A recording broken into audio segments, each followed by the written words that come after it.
lovely, beautiful people. Welcome back to my channel.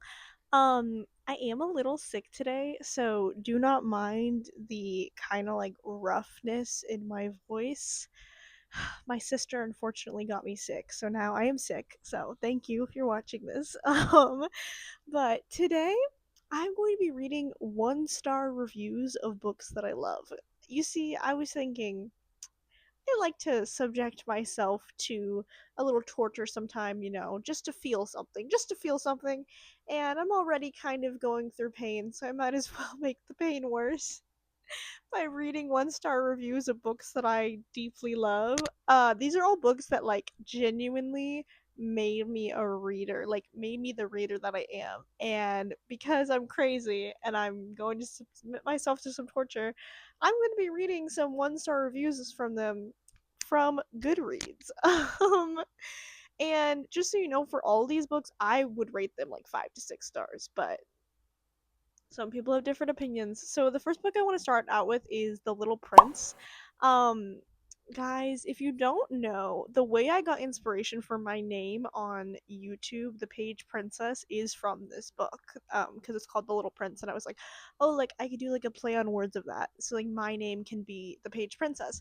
And the reason I did that is because this book made me the reader that I am, and it will always and forever be my favorite book of all time. I think it's incredibly and beautifully written. So that's why I'm like, can people really have something bad to say about it? Like, is that actually a thing? I don't know. We're gonna find out. Right? I found some reviews. Guys, I'm so scared. This book literally means the world to me. And also, just as a disclaimer, you are completely entitled to your own opinion. Completely entitled to your own opinion. This video is really just for fun purposes, and yeah, maybe I'll get a little hurt by what you have to say, but you have freedom of speech. You're allowed to say what you want to say. If the book didn't resonate with you, that's fine. um this is really just for me. I just think this is kind of fun to do. But this review, and I'm not going to say who the reviewers are, I'll keep them anonymous, but it says, a children's book that is for adults, a moral allegory too full of symbols. For me, it feels like the author struggled to include as many symbols as possible in as few pages as possible. I do not agree with all the author's ideas. The repeated motive that grown-ups are bad slash wrong, going nowhere felt rude. Also, the little prince is quite annoying. Ugh, I have a few things to say about this. First of all, this person said that a moral allegory too full of symbols, and then it says the author struggled to include as many symbols as possible. So I don't know if what she's saying there, it's really confusing, her wording, because it either sounds like what she's saying is, on one hand, there isn't enough symbols, but there's also too many symbols, or she's saying that the author tried to fit as many symbols in there as possible. I believe that's what she's saying. Honestly, again, you're entitled to that. I personally think that the symbols in The Little Prince are beautiful, and I think that they just, it doesn't tell the story of how grown-ups are bad and wrong. It more tells this story of why childlike wonder is beautiful and important, and why you should keep a childlike heart as an adult. But it never says in the book that grown-ups are bad explicitly, like this reviewer says. And saying the little prince is annoying, like, come on, the little prince is a child. Like, you can't call the main character of the story, who's a child, annoying. I don't know. I mean, I guess you're entitled to your own opinion. Um No, you are entitled to your own opinion. Let me read another one. Oh gosh, this person started with a quote. It says, "Oh, I understand just what you mean," said the little prince, "but why do you always speak in riddles?" "I solved them all," said the snake, and they were both silent. "Oh yes," and this is their review. They said, quote, "Oh yes, I am this evil. I apologize to my friends who love this book for all that I am about to say. This is the worst children's book I've read since The Giving Tree." Guys, the worst children's book since The Giving Tree. I love The Giving Tree. Yes, the snake was chilling and the finale was lovely, but the underlying ideas are so awful that I can't rate this any higher. Here's my issue. The problem with the world isn't that people grow up, it's that far too many never finish the job. The romantic obsession with being a child isn't beautiful and isn't warranted. Growing up is good. Maturity sets you free. It is impossible to see the invisible without it.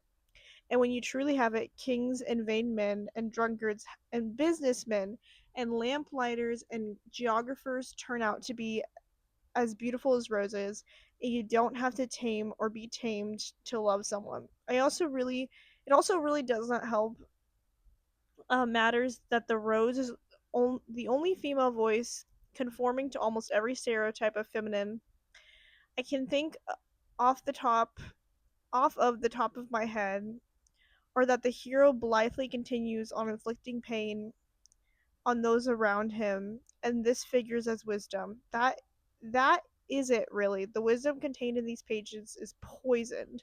Love the snake though. That's a crazy review. That's a crazy review. I've never seen anyone review this book and say that they love the snake or that the wisdom contained in these books is poison. That's crazy. It almost makes me want to laugh because um again, I totally respect this person's freedom of speech and they are totally entitled to their own opinion. Do I agree with their opinion? No. I don't think that the wisdom contained in these pages is poison. I don't think it's a romantic obsession with being a child. I think it's more like a way to romanticize life. No, I think it's more like understanding that you can be an adult and be mature and still have a childlike heart. Um, I think what she's saying here is she says maturity sets you free, so I think she's saying that we're like romanticizing childlikeness too much, but also again, it is a children's book. You know what I'm saying? Um, I think to me, there's a quote by C.S. Lewis that says, you have to have an adult mind with a childlike heart. And I feel like this is a lot what this book is about. It's about having an adult mind with a childlike heart. I don't think it is telling readers to be immature or never grow up. I don't know. I feel like it's an interesting take on it, I'll say. I don't necessarily agree with it. Saying you love the snake is also crazy to me. Like that's funny. That's actually insane. Okay, I'll read like one more. I'll read one more. I'll have to make it short. Oh, this one's short. Okay. Oh boy, I swear I don't do it on purpose. I'm trying to keep an open mind and let the popularity with high ratings guide me to seemingly interesting reads. I wouldn't consider otherwise. Oh, this one is not short actually, but I guess I'm already reading it, so. I truly don't understand how this book has over 1.5 million ratings. It's almost like some cruel joke people play on each other by recommending it to others. I was bored to tears. I have an eyelid infection. I was on board until the little prince showed up. It was the ultimate fest. At just past the halfway mark, I started to realize what this is. It's a book of philosophy geared towards small children. The kind of book an adult would read and consider it good for their kid, like some sort nasty medicine. I think it's a typo. I think they meant to put some sort of nasty medicine they need to take to get better. Yuck. It's a way too deep on a spiritual level for any 6 to 8 year old to get. Why would they even read it in the first place? It's painfully dull. There's tons of children's books and television that combine learning with fun jokes. I guess this author didn't get that memo. Dude. Let's say I believe that it's meant for an elementary school kid to read as part of an excruciating excitement. What is all the talk of alcoholics, guns, and death? I'm surprised the little prince didn't visit a planet where only the inhabitant was doing nonstop speed bowls until he dropped. Okay, I'm a little confused by the end of this review. I don't know what they mean by the end. But, okay. I think I'm a little bit confused because he does say he wants to keep an open mind, so I respect that. And again, I respect your freedom to have your opinion. I'm glad you're trying to keep an open mind. I do think this is one of those books. There's a lot of children's classics where they're called children's classics, and to modern day readers and modern day, I guess, children, like, yeah, they probably wouldn't understand the writing, because it is very philosophical. But I still think you can read this to your kid, and I still think that they'll get at least some of it. And like, I don't know, I read it to my little siblings, and I would explain what the passages meant, and like they actually really enjoyed the story whenever I did it in that way. Um, like, yeah, I know it is marketed as a children's book, that it is more of an adult book, but there again, like, it's kind of inevitable. There is a lot of children's classics that are like that, where they're very deep and philosophical in that way. Um, being bored with it is kind of surprising to me, just because it's such a short book. But I don't know. I fear I cannot read any more reviews of this book. It's going to crush my heart. Honestly, I'm just trying to laugh it off. I'm just trying to laugh it off because, again, people are entitled to their own opinions. Do I agree with their opinions? No. Um, some of them, yeah, that is crazy though. The one review that said they liked the snake, that's crazy. I think I'm gonna move on to the next book before I start crying because I love this book. Anyway, all right, and then I'm gonna move on to Better Than the Movies, guys. I'm first of all, this is becoming a movie. Super excited about the adaptation. Second of all, this is my favorite rom com romance book of all time. Of all time. So I know I am going to be in pain while reading this. So let's get to it. Okay. The first 1-star review I saw says, "Ugh, the MC was actually insufferable. Someone please tell her she's not a victim." Oh my gosh, and they put this like in all caps. Oh my gosh, no. No, so sad. Okay, here's the thing. I think a lot of people really don't like Liz because they think she's very pick me and insufferable. And there are definitely some moments in the book where I don't think Liz is perfect, and I definitely think Liz can be annoying, a tad bit annoying from times. But I don't think that she's so insufferable to a point where I would personally DNF the book. Like, yeah, she's a little annoying and she's definitely mean to her stepmom sometimes, but I think that she does redeem herself in the end. And I don't know, like, I really, really love Liz, so that does kind of pain me a little bit. Oh my gosh, this other review, it says this was not better than the movies, and that's it. That's the entire review. Guys, what? Yes, it is. It's called. I'm sorry. I don't want to be mad. I don't want to be mad. You're entitled to your own opinion. I'm sorry. This is rage baiting me. I'm rage baiting myself. But how can you say that? How can you say that? Because it's called Better Than the Movies. And yes, it is better than the movies. Let me explain to you why it's better than the movies. Respectfully, you can have your own opinion, but I just want to explain. I just want to gently explain to you. The reason it is better than the movies is because this book, it puts this beautiful standard for like relationships. Like, I think Liz and Wes just have this adorable, sweet, wholesome relationship that I just think is so much better than any movie I've ever watched. At the beginning of every chapter, there is a quote from rom-coms and movies, and it all ties together because it's like, I don't know, it's like you can tell that Lynn Painter was heavily inspired by the great rom-coms that have been throughout history, like When Harry Met Sally, How to Date a Guy in 10 Days, 10 Things I Hate About You. Like, she was just really inspired by those great rom-coms, and she put it into this beautiful book.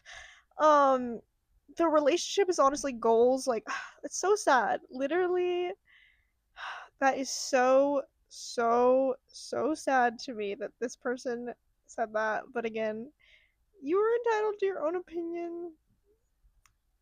It's okay. It's fine. It's fine. It's fine. Don't be too upset. Don't be too upset. Um, let me find another one that's a bit longer. Okay. This one says, I know a lot of people really love this book, but I'm totally the opposite. It was really cheesy and boring. Ugh, you will basically find writing like this in generic YA works from the last decade. The characters and their dynamic with each other were also insufferable. And what's with the hype on Wes anyway? He's just another typical mid book boyfriend. Worst case scenario, maybe I'm at the point in my life where I don't get moved by contemporary romance anymore, especially YA. Okay, respectfully, I do understand. There are definitely some times where I thought I wasn't in the mood. There was actually a season in my life where I thought maybe I didn't like YA romance anymore. So like I do respect that. I do understand that. I mean, I think that's changed for the past year cuz for some reason now I am like super addicted to YA romance. I don't know why, but it changed. So I do understand and respect that. But saying what's the hype with Wes anyway does hurt me. I won't even lie. That does hurt me. Like, yes, you are entitled to your own opinion, but oh my gosh, that is painful to read because Wes Bennett is like the sweetest, most adorable, most wholesome, most perfect book boyfriend to ever exist. Like, he has set the standard for so many book boyfriends, like so many. So like, you saying that, that is so painful. That is literally so painful for me to read. Oh my gosh, I can't. I can't. Ugh, that makes me sad. I think I have to move on to the next book, or else I'm gonna cry looking at these. Alright, and then I'm gonna move on to Fake Skating, another Lynn Painter book. This is also getting a movie adaptation, and this is my second favorite Lynn Painter book of all time. It's so good. So, you know this is gonna hurt me. This is gonna hurt me. Let's start with the long review. Things just change. People move houses. We fall out of touch with our previous best friends slash childhood sweethearts. Time seems to fly by faster, what have you. And now, unfortunately, and I'm unable to get giddy over Lynn Painter books. I fear I can no longer defend her YA books because all her works are turning monolithic. Interesting. I can't quite pinpoint if it's some innate advancing of whimsy paired with an exponential growth of wrath on my end, or if her writing has genuinely devolved to what feels like fast fashion, 24 gay gold labubu AI somber matcha Dubai chocolate brain rot. Okay, I don't know what they're saying here, but I say to say I was in the trenches was an understatement, so I'll just lay out my thoughts for you with candor. This was 500 pages and 500 pages too long. Who said it was a good idea to include an egregious amount of pop songs into the narrative? Egregious. I did not say that correctly, sorry. Somewhere along the way, we lost the plot of yearning and genuine love because all I read was unrelenting repetitive scenes and dialogue, irksome pet names, and lusty monologues that also never ceased to mention flushed cheeks, kissing tension, and Alex's grandiose body. I guess we'll never know the real reason why they love each other. It's inconceivable. Ah, Alec Zeus, which is at this point because they're both lusty womanizers. Bukowski is an icky, vapid, narcissistic, conceited, unswoon-worthy prick with an ego bigger than his vocabulary, who probably likes to ask his fans to bark for him. Oh my gosh! Guys, this review is horror. Uh, oh my gosh, like one of his favorite artists does. Somber. Guys, I love Somber. That's so sad. Which can obs- obstin obstinately be redeemed by the fact that he's tall, plays hockey, thinks of Danny whenever he sees gummies, wears glasses, gray sweatpants, and secretly has a big brain because he can preambulate the history section a, without looking at a place at Barnes and Noble. Alec also happens to call girls chicks and derive pleasure from knowing that Danny, his shitty ex-best friend, all because she didn't respond to the letters he sent after her family moved when they were little, since mail can't get lost nor tampered with and people don't have lives. He's sick and they fell out once again. How sweet and empathetic. Better than Wes Bennett my ass. Alex did Didicate ramblings felt painfully reminiscent of Johnny. I need to focus on my sport. not get distracted by the shy girl with super cute flushed cheeks and nice hair. Cavania's thereby giving me PTSD. I think she's talking about Binding 13. I never read that book, but I do know that character. Alec and Danny are two boring caricatures who are clearly made for each other, as they have less personality and individuality than soggy toilet paper. Guys, this person does not like. I don't think I've read such a hateful review. Like, this person does not like this book. I wasn't aware that booze and fallout that happened with your best friend when you were 12 personality traits granted. Danny does have anxiety slash social anxiety, as do I. And at one point that elicited a tic disorder, but I disagree. However, it felt shallow and I couldn't resonate with her whatsoever. Lynn Painter needs to fucking stop fucking writing a shit ton of I'm sorry, I should bleep this out. Of effing curses every two explicit second. Like this because frankly it's explicitly annoying and no one explicit word talks like that. I don't want to believe I'm outgrowing YA, but instead of silly butterfly including read. Oh gosh, this is a long review. This felt like a chore. Nick Stark remains the best Lynn Painter MMC, and I will die on that hill. It's finally over, RTC. Nate and I are back with the Lynn Painter. Okay, she's just talking about her friend and how they're doing a buddy read. Oh, that was a tough one to get through. I don't think I've ever read a review that is so like hateful towards a book. And I think I'm allowed to say that because it sounded like she hated this book. So I think like I'm allowed to say that this review sounded hateful because it sounded like she hated this book. Like, okay, I kind of understand what she's saying about Alec, but I think Alec is really just misunderstood. I don't think he is misogynistic or like in that way because the whole time he only has feelings for Danny. And I don't know, like the little jab towards Somber kind of hurt me. I do understand what she's saying, and I definitely think I have seen a couple of other people feel this way about Alec and his personality, but I don't know, it still kind of hurts to read. I won't even lie. They really hated it though, like saying that what's the line that she said about soggy toilet paper? Um or she said it's like no better than soggy toilet paper. Like, oh yeah, she says Alec and Danny are two boring caricatures who are clearly made for each other as they have less personality and individuality than soggy toilet paper. Wow, that's crazy. That's crazy to me. I respectfully do not agree with you if you're watching this video. But I still respectfully respect your freedom to have an opinion because I can't take that away from you, and obviously you felt very strongly about this book, and I'm sorry that it didn't work out for you.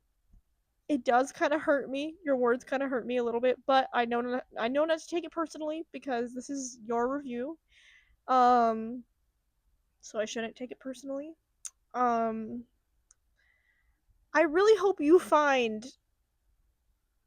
I hope that you found a good book after that because it just sounded like you were in pain and in rage writing this. So I pray, and I don't mean this like in a condescending way, like genuinely and honestly, I hope that you found a really good 5-star romance read that maybe is or is not a Lynn Painter read because it just sounds like you were massively disappointed. And I'm very sorry for you. I feel so bad for you. I wish that I could relate, but I can't. I loved this book so much. Let's move on to another review. Guys, this review cracks me up because it's a 1-star review, but all it says is, "Oh, I'm not hungry. Oh, I'm not hungry." That's so funny, guys. What the hell? That's so funny. That cracks me up. Oh my gosh, that's so funny. I mean, like, I kind of get what they're saying, but also, like, I've never seen such a, like, silly review for a book. Honestly, I needed to laugh. I needed to laugh after that really long review because that one kind of took me out. So I'm probably just gonna read those two because the first one was so long. Um, yeah. Again, you're entitled to your own opinion. It's just I personally love this book. And then I'm gonna do Six of Crows. I know this is gonna really hurt me because I love Six of Crows. I love Six of Crows so much. But again, I know not to take it personally. Okay, the first 1-star review I found says, well, I love Ninth House, and now my identity as a Leigh Bardugo book hater has been shattered. At this point, I just love to hate this book. Okay? If I get to read Ninth House, and if I love it, I don't know what I'll do. Oh my. And then it says, effin' God. This is the best thing ever. And then it just shows up like 3 YouTube links, which I have no idea what the YouTube links even are to. This is so funny. I've never seen a review with 3 different links in it. It's so weird. I'm trying to see what the links are to. It's like loading super slow on my MacBook. Oh my gosh, it says the video isn't available. Well, whatever it is, it's not available. And then it goes, you have to be explicit of kidding me. It's becoming a Netflix show. The torture never ends. I'm really sad that I wasted so many hours in this book. I really should have gone with my gut and just put it down. But no, everyone keeps telling me to keep going and told me it gets better. It doesn't. I honestly can't figure out what are people in this book? What are what people are in this book, okay?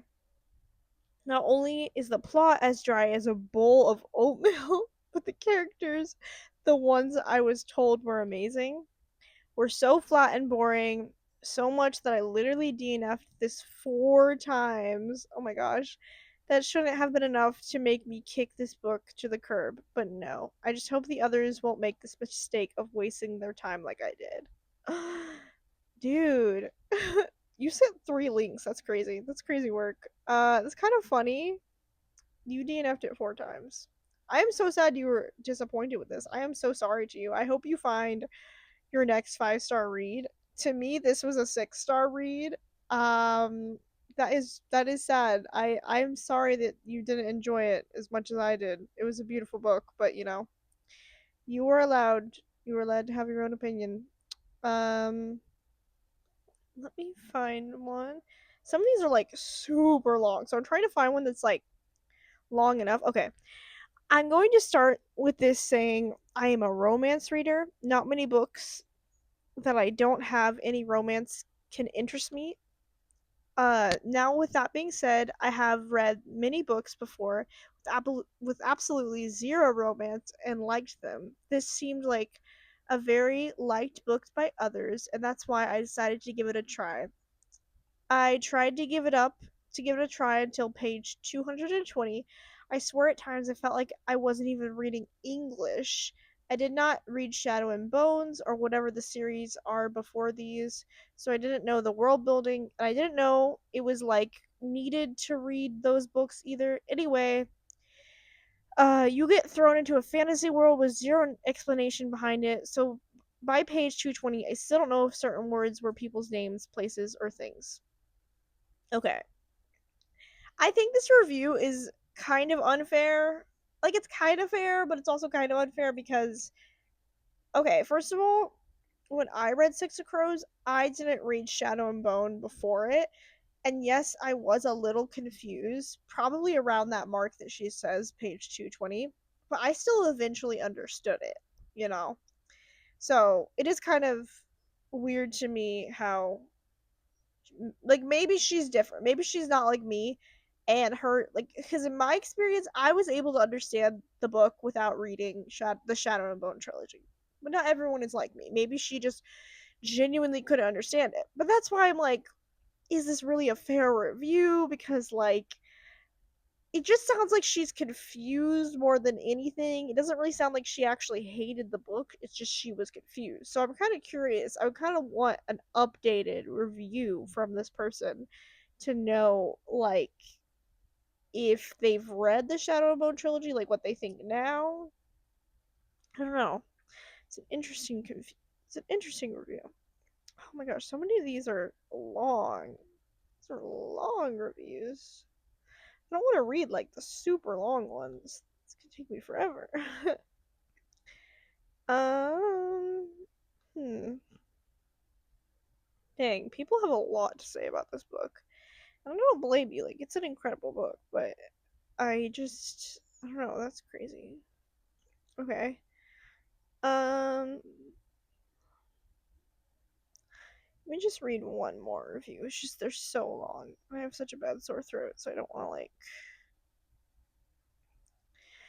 It took me all of 2 chapters, maybe 20 pages, to realize this is not the book for me. It's got tons of names you can't remember or pronounce, political intrigue, out of the wazoo, a sadistic streak, a heist slash caper plot. All those elements immediately turned me off this book. Not my cup of tea at all. Okay, that's fine. I mean, I definitely think I understand why those certain aspects of the book would not be your cup of tea. And I understand that. I think you definitely missed out for sure because those things were my cup of tea and I personally really enjoyed it. But again, not everyone has the same experience with me for books. Yeah. People have a lot to say about this book. Uh like a lot to say about it, which again, even in like the 5-star reviews, like people just leave these super long reviews. So, it's probably going to be the end of me reading the reviews for Six of Crows. I loved this book. Honestly, those weren't the worst reviews that I've seen. I think Lynn Painter better than the movies. Like that was pretty brutal. Um this one isn't terrible. I think it's more like people just disagreeing with some of the like political aspects of the book, or um or just not liking it because they find it too complex with too many names, which I do get that. Like this book can be a little confusing from time to time, but I don't know. I still think it's beautiful and still worth reading. Okay, and then I'm gonna do Half a Soul by Olivia Atwater. I love this book. This is one of my favorite Regency romantasy books of all time. I think it's beautiful and perfect. So let's see what people have to say about it that's negative. The first review says, I read this whole book hoping that eventually we'd learn that Dora's half soul had nothing to do with her autistic traits. Interesting. I never really pinned her as autistic, but that's interesting. And she and everyone around her would learn to love her as she is. I was severely, and they put in all caps, severely disappointed. This would have been a great book had the entire plot not been centered around the suggestion that neurodivergent people only possess half a soul. I really wanted to love this book, and I really wanted to give it a higher rating, but I can't get over it. The last nail in the coffin was the epilogue. Edits to add. I did recently discuss this series with a friend, and was informed that the epilogue is misleading. Apparently, future books confirm, and then she puts a spoiler for the future books. Okay, this is a really interesting review. I have never seen anyone pin the main character as being autistic, Dora. I'm personally on the spectrum and I never really caught that about her, so that's kind of interesting that I guess like when I think about it, I do kind of see certain autistic traits or just neurodivergent traits in her. Um I think it's interesting how they're saying that um that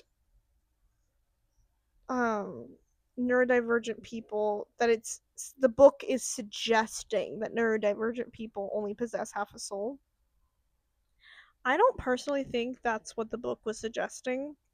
I think the reason Olivia Atwater used the metaphor for half a soul was to write an interesting, well, I think it's like a metaphor for like losing feeling, but I think it's also like a way to like have a really interesting story arc to this character and also have a really cool magic system. Like that's personally the way I thought about it.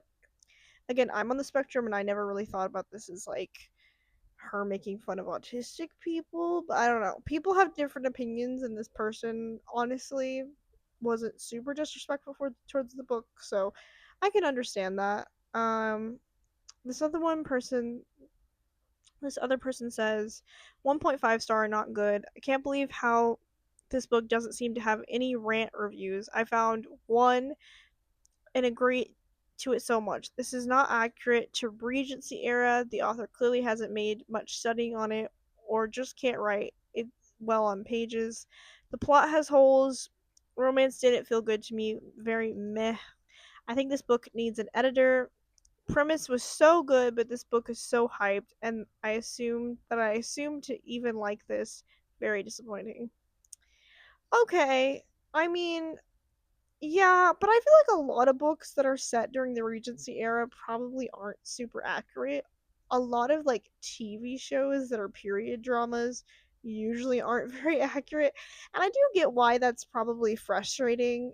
Personally, I don't really care because I just think I like being immersed in that world, but I do get why to some people that would be frustrating.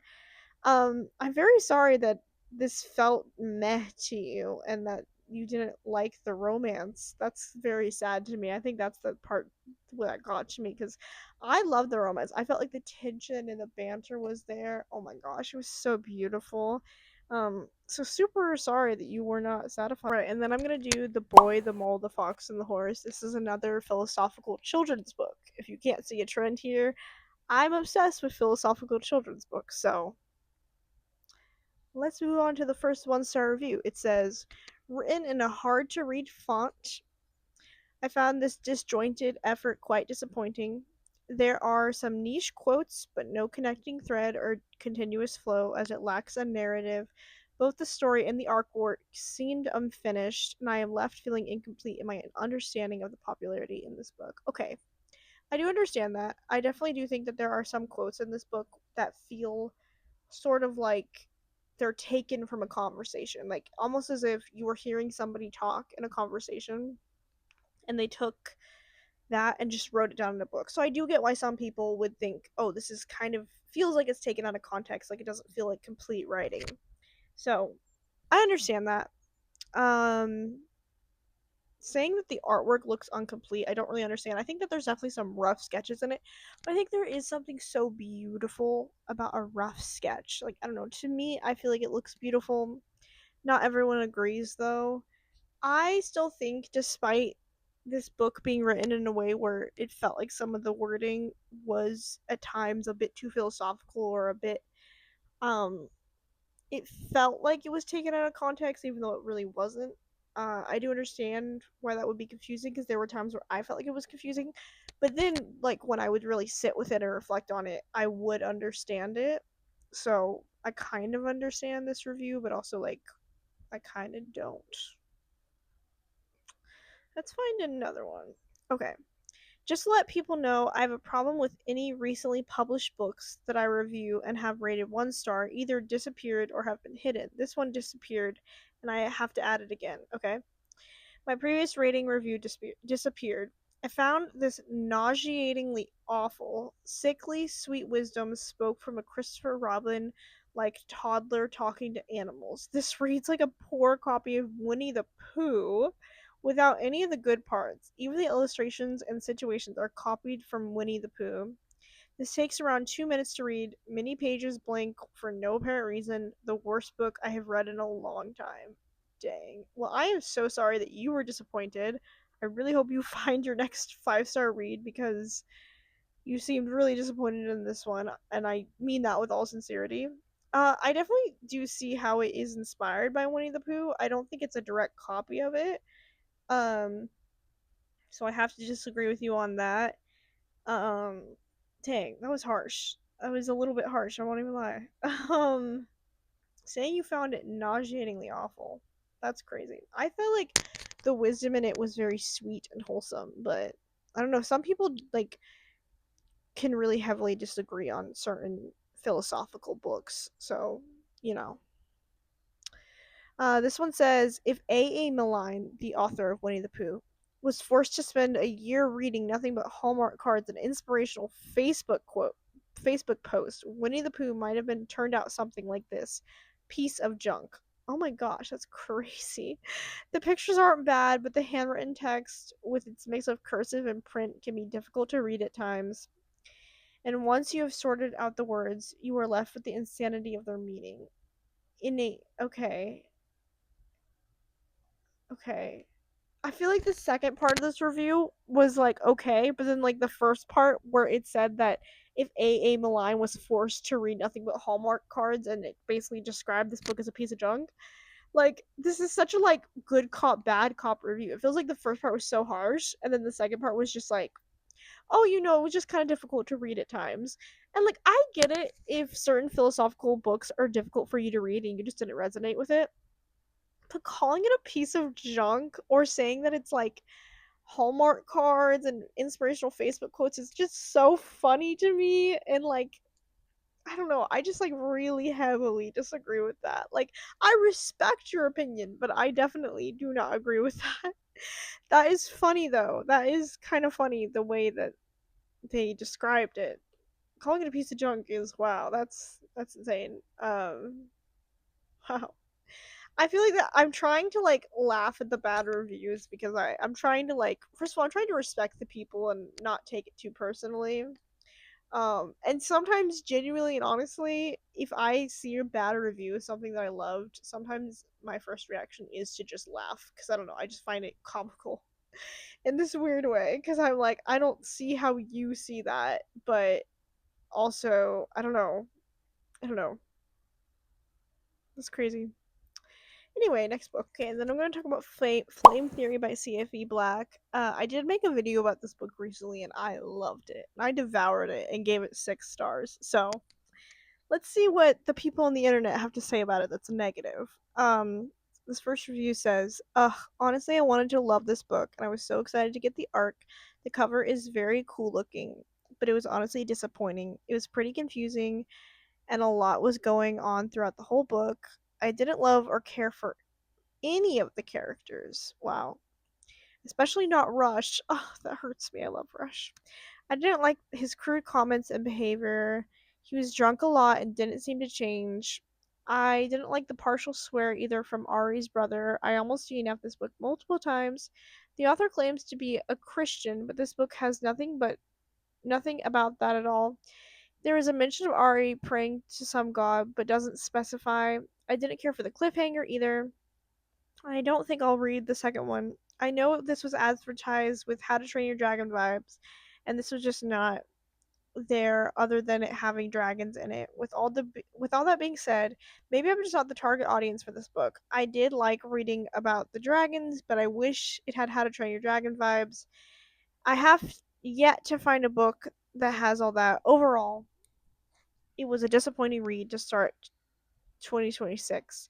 Now with the Now with that being said, I'm not saying this to be mean to the author or anything. It just wasn't the book for me. Her writing is very well done, and perhaps I'll try a different book from her in the future. Okay, I do like this review. I think it was very respectful. They were just saying that it wasn't their cup of tea. And honestly, if I'm being honest, I've made reviews like this before where I've said in the review, oh, like I wish that I liked this book because it had everything that I wanted in it, but it ended up just not being my cup of tea. And honestly, I totally respect that.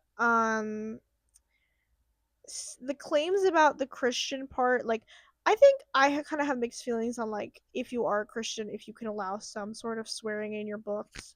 Um, it never personally causes me to sin when I read a book that has swearing. So like as a Catholic, like I'm usually okay with it. I know like some Christians aren't. I know that it doesn't have anything to do with God, but I still think you can write as a Christian without necessarily writing about God. Like I think people have mixed emotions on that. Like I personally think it's okay. But I would understand like why you would feel like that. Overall, I feel like this is a pretty respectful review, which I do appreciate that. And again, like I've kind of made reviews like this before. This one says, couldn't finish it, just poorly written, and I was not invested at all.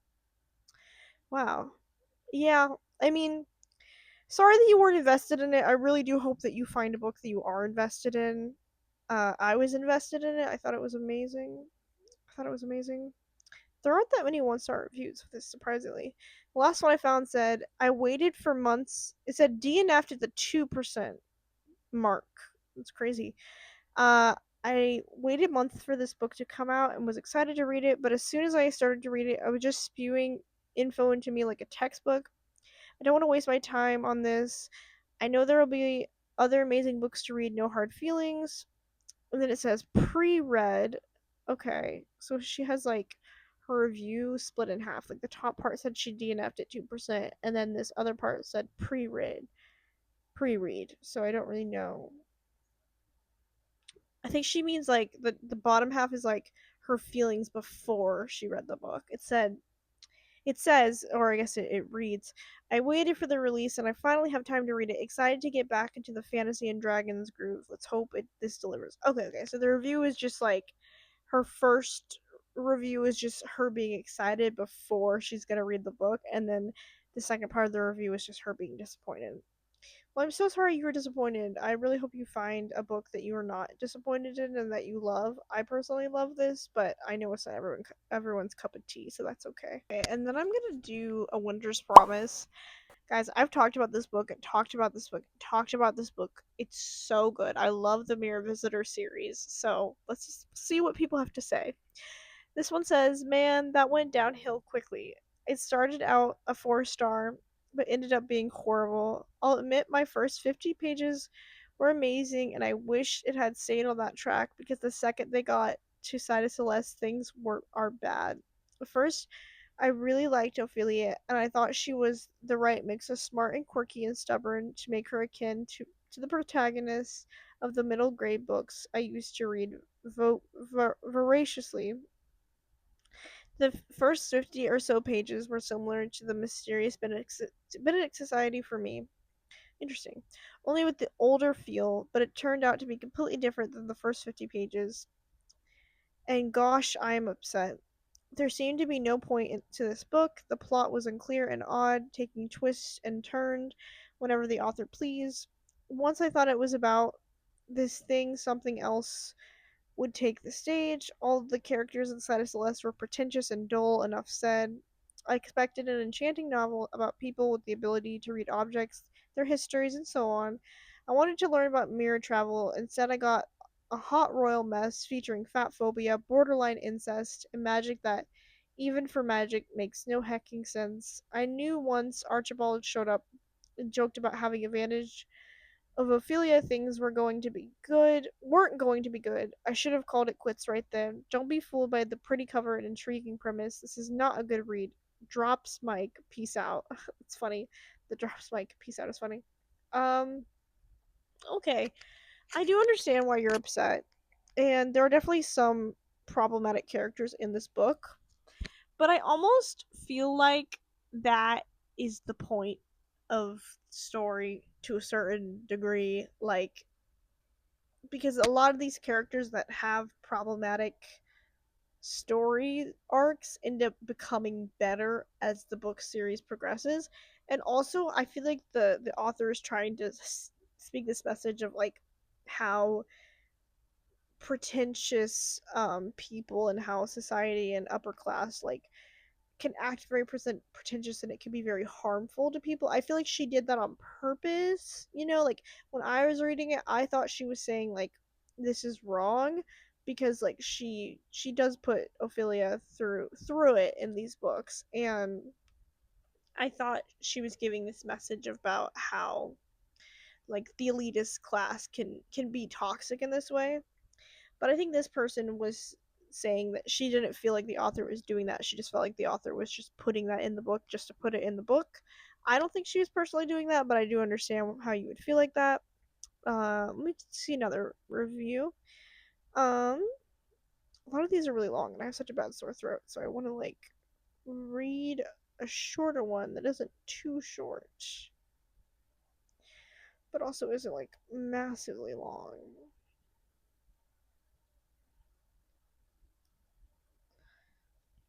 Mm, okay. Um,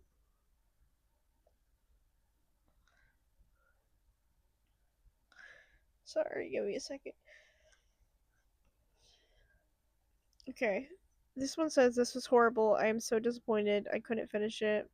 Oh, I just read a resume at the end of the book, and I'm glad I didn't finish it, to be honest. We are following Ophelia, a young woman who has the ability to travel through mirror and to read objects past by touching it. The earth has been fractured for a long time ago, and now only floating sort of island remain. She is forced into marriage and must go to another island with her betrothed. When I read that, I was like, OMG, this seemed great. Arranged marriage stories are always fun. My feminism be like, and then they put a little skull emoji. And I was told it was an enemies to lovers. Wrong. At the beginning of the story, was amazing. The island of the main character was well described, and we learned more about her too. But when she is taken to the other island, everything goes slow, nothing happens. Oh, sorry, yes, I forgot. One time she listened to a conversation she shouldn't have. That was not a very ladylike attitude. Okay. Enemies to lovers, where? I'm still searching for it. The male and female have exchanged a total of 4 words the entire book. It was a stranger to stranger book. I love slow burn, don't get me wrong, but at this point, dot dot dot, she's very just shy and direct, and behind the neutral faces and show of others, we discover her true identity. And at the beginning, I liked that, but then I got bored. She never responded to it, or if she did it was only a whisper, and never fought back. She was like a ghost. And in the resume of the book, they tell you she won't let anyone decide of her fate. She will take the matter in her own hands, something like that. Wrong. She did nothing at all. She was the victim. And traveling through the mirror is super cool. She did that maybe 2 times, and her enemies were her enemies because they annoyed her and maybe frightened her. Bonus point, she is dumb, literally dumb. Please be aware that we may not have the same taste in the book and that you might like it. Okay. Okay, I have a lot to say. First of all, I respect your opinion, and I respect that you said at the end that we might not all have the same taste in a book. That's true. I definitely think that Ophelia's character, I think she's one of those characters where I think she is a very strong female character. I just think she's not written in the way where she's outspoken. And I thought that was done because I always thought Ophelia was either somewhat neurodivergent or just shy, but I always felt like she was still independent, you know?